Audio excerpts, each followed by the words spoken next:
하나님의 말씀 구약 성경 욥기 35장 말씀입니다. 엘리후가 말을 이어 이르되 그대는 이것을 합당하게 여기느냐? 그대는 그대의 의가 하나님께로부터 왔다는 말이냐? 그대는 그것이 내게 무슨 소용이 있으며 범죄하지 않는 것이 내게 무슨 유익이 있겠느냐고 묻지만은 내가 그대와 및 그대와 함께 있는 그대의 친구들에게 대답하리라. 그대는 하늘을 우러러보라. 그대보다 높이 뜬 구름을 바라보라. 그대가 범죄한들 하나님께 무슨 영향이 있겠으며 그대의 악행이 가득한들 하나님께 무슨 상관이 있겠으며 그대가 의로운들 하나님께 무엇을 드리겠으며 그가 그대의 손에서 무엇을 받으시겠느냐? 그대의 악은 그대와 같은 사람에게나 있는 것이요 그대의 공의는 어떤 인생에게도 있느니라. 사람은 학대가 많음으로 부르짖으며 군주들의 힘에 눌려 소리치나 나를 지으신 하나님은 어디 계시냐고 하며 밤에 노래를 주시는 자가 어디 계시느냐고 말하는 자가 없구나. 땅의 짐승들보다도 우리를 더욱 가르치시고 하늘의 새들보다도 우리를 더욱 지혜롭게 하시는 이가 어디 계시냐고 말하는 이도 없구나. 그들이 악인의 교만으로 말미암아 거기에서 부르짖으나 대답하는 자가 없음은 헛된 것은 하나님이 결코 듣지 아니하시며 전능자가 돌아보지 아니하심이라. 하물며 말하기를 하나님은 배울 수 없고 일에 판단하심은 그 앞에 있으니 나는 그들을 기다릴 뿐이라 말하는 그대일까 보냐. 그러나 지금은 그가 진노하심으로 벌을 주지 아니하셨고 악행을 끝까지 살피지 아니하셨으므로 욥이 헛되이 입을 열어 지식 없는 말을 많이 하는구나. 아멘. 욥을 향하여 엘리후가 말하고 있는 그런 논쟁의 이야기입니다. 엘리후는 욥이 한 말, 그 말을 한마디 한마디 꼬투리 잡듯이 그 말을 이제 반론을 하는 욥의 전체 사정을 파악하거나 욥의 현실적인 고난과 고통을 위로하고 용기 주기보다는 욥이 그 심각한 고통 속에 내뱉은 말들, 어쩌면 하소연 같고 어쩌면 불평 같고 어쩌면 원망 같은 그런 말들을 하나씩 꼬투리 잡아서 엘리후가 반박하고 있는데, 엘리후가 점점 처음에는 좀 객관적인 입장에 섰던 그런 것에서부터 이렇게 변론이 진행되어져 가면서 점점 욥에 대해서 정죄하고 욥을 몰아세우는 그런 입장에 서가는 그런 변화의 모습을 보게끔 됩니다. 욥이 이런 얘기를 했습니다. 뭐라고 말했는가 하니 하나님께서도 나를 옳다고 할 것이다. 내가 지은 죄가 뭐가 있냐? 내가 무슨 죄가 있다고 이런 고난을 받느냐? 내가 고난받지만 그럼에도 불구하고 하나님이 나를 의롭다고 하실 것이다. 그만큼 자신의 삶에 있어서는 자신이 있었던 욥이었습니다. 그렇게 말했었는데 그 말 자체를 가지고 그대의 의가 하나님께로부터 왔다는 말이냐, 이렇게 이제 질문을 하고 있습니다. 우리는 이 말씀을 읽으면서 오늘 엘리후의 말을 읽으면서 또 욥에 대한 변론을 이렇게 들으면서 오늘 본문이 가르쳐주는 우리가 그래도 묵상하며 기도해야 될 제목이 있다, 이렇게 생각을 합니다. 그 첫 번째로다는 욥이 아무리 훌륭하고 또 하나님 앞에 그렇게 의롭지 못할 부분도 없고 그럼에도 불구하고 이제 욥에게 가르쳤던 엘리후의 첫 번째 말은 하나님과 인간은 전적으로 다르신 분이다 라는 그런 가르침이었습니다.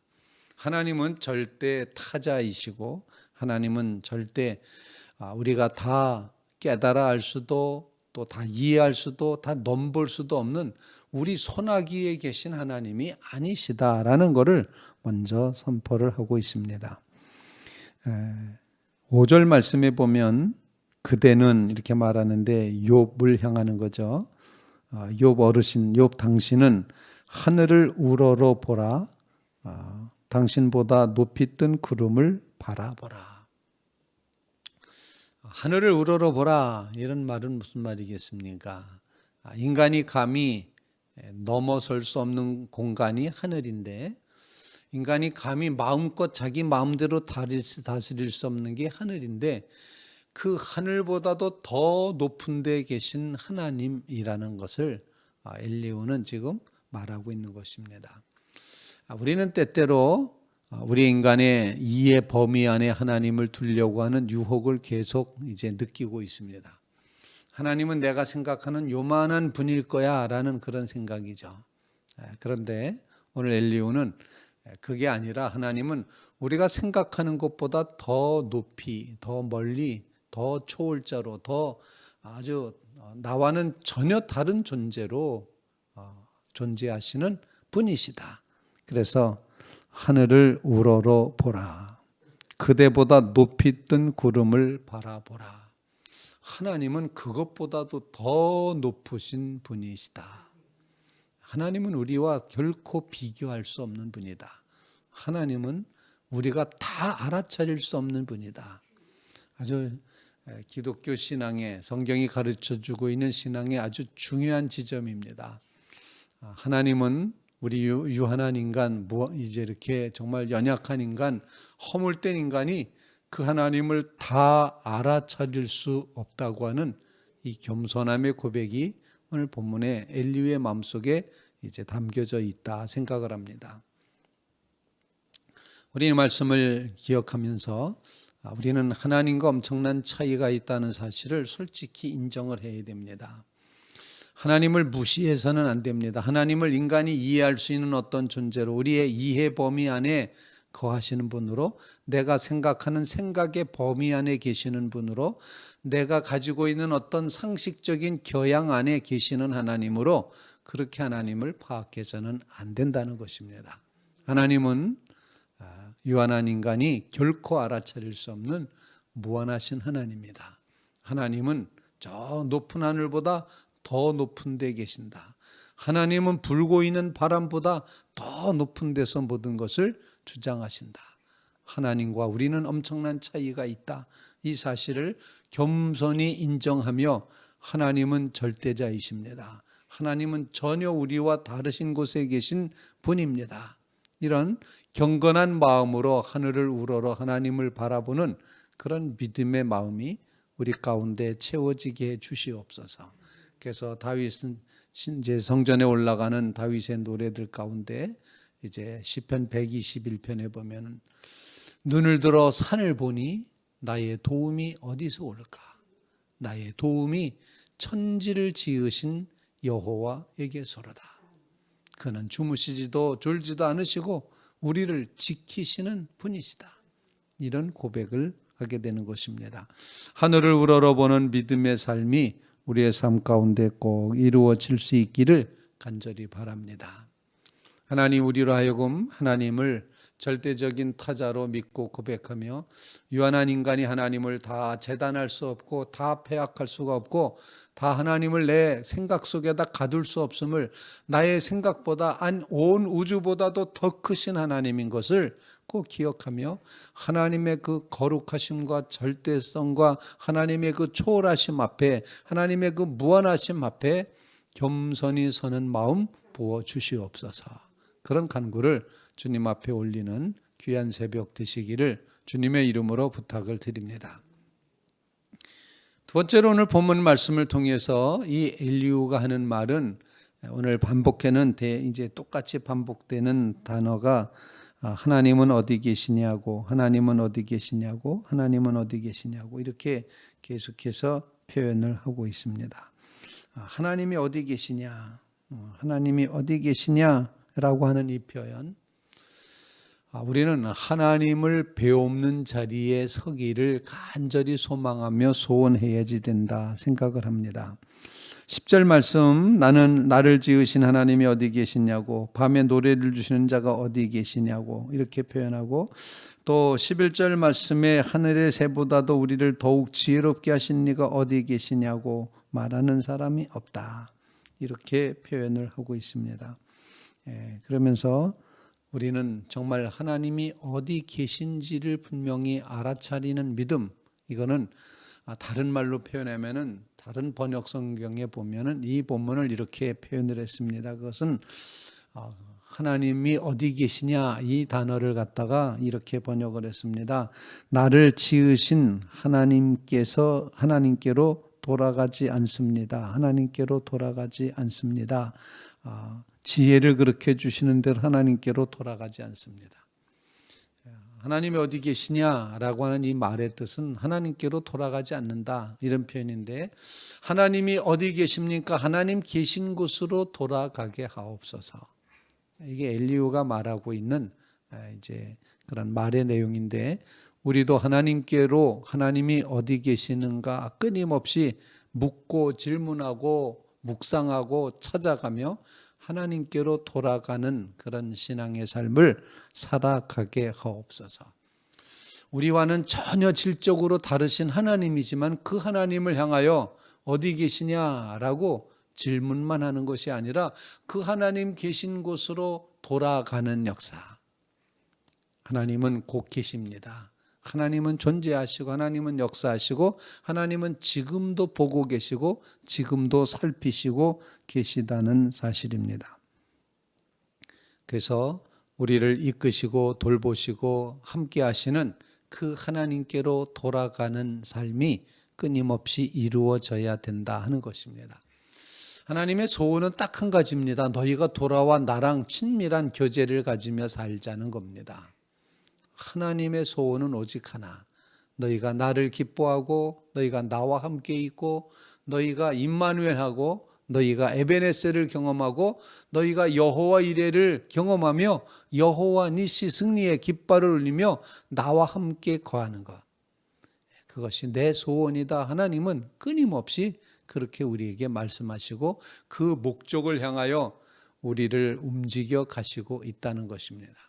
하나님이 우리와 함께 계시기 위해서 임마누엘 예수 그리스도를 이 땅에 보내셨고, 하나님이 우리와 함께 동행하시기 위해서 우리가 가지고 있었던 모든 죄의 문제를 해결하시려고 독생성자 예수 그리스도를 십자가의 대속의 죽음을 죽게 하셨고, 우리의 모든 죄짐을 벗기신 후에는 주님은 우리 안에 주의 성령, 즉 하나님의 거룩한 임재하심을 허락해 주셔서 하나님과 늘 연합하여 살도록, 하나님과 친밀한 관계에 놓여 살도록, 동행하며 살도록 그렇게 우리를 이끌어 가시고 있다는 것입니다.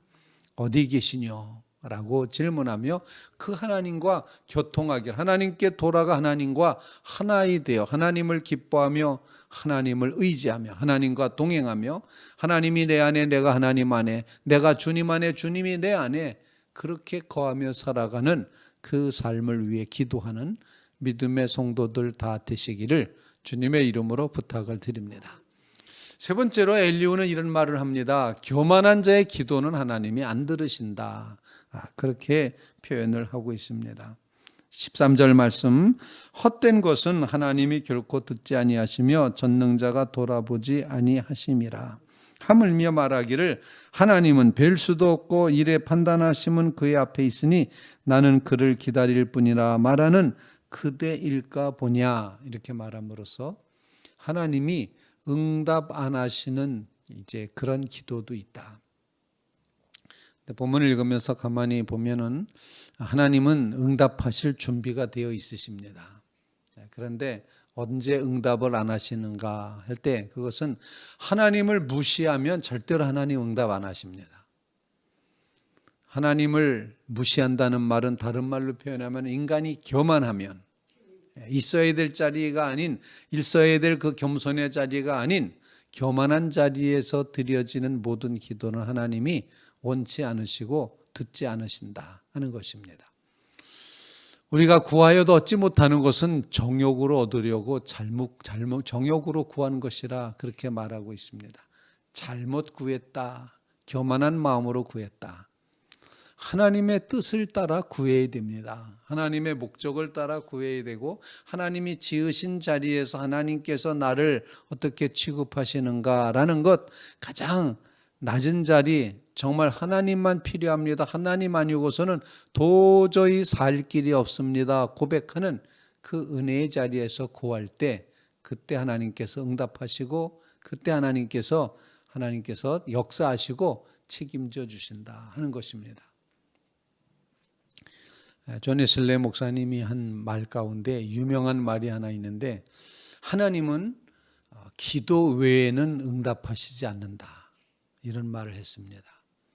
하나님은 그냥 함부로 응답하시는 게 아니라 우리가 하는 기도 외에는 응답하시지 않는다. 하나님은 우리가 기도할 때에만 응답하신다, 이런 표현이죠. 하나님 앞에 기도함으로 응답받는. 그래서 기도가 중요한 것이고, 기도는 해야 되는 것이고, 기도는 쌓아져야 되는 것이고, 기도는 끊임없어야지 된다는 것 꼭 기억하시면서 하나님께서 응답해 주시는 그런 기도를 드리는 삶을 살아갈 수 있게 도와주시옵소서. 그런 간구, 응답받는 기도자의 삶을 살게 해 주시옵소서. 여러분 모두 응답받는 성도들 되시기를 주님의 이름으로 부탁을 드립니다. 하나님은 기도 외에는 응답하시지 않는다, 이렇게 이제 요슬레 목사님의 말씀을 새로운 가르침으로 저는 받아들입니다. 하나님은 기도 외에는 응답이 없으시구나. 그러므로 반드시 기도해야 되는 것이구나. 우리의 삶 가운데 이처럼 하나님을 향하여 기도함으로 응답받는 응답자의 삶을 살기로 그렇게 이제 결심할 때 주님께서 그 응답을 허락해 주실 줄로 분명히 믿습니다. 교만하지 않고 하나님의 뜻에 따라 하나님의 방법으로 하나님이 원하시는 때에 분명히 우리의 기도는 하나님이 응답해 주신다. 하나님은 기도 외에는 응답하시지 않는 분이시다. 하나님은 반드시 우리의 기도에만 응답하신다. 이 고백의 마음을 간직하며 주님 앞에 엎드려 기도하는 믿음의 성도들 다 되시기를 주님의 이름으로 부탁을 드립니다. 우리 같이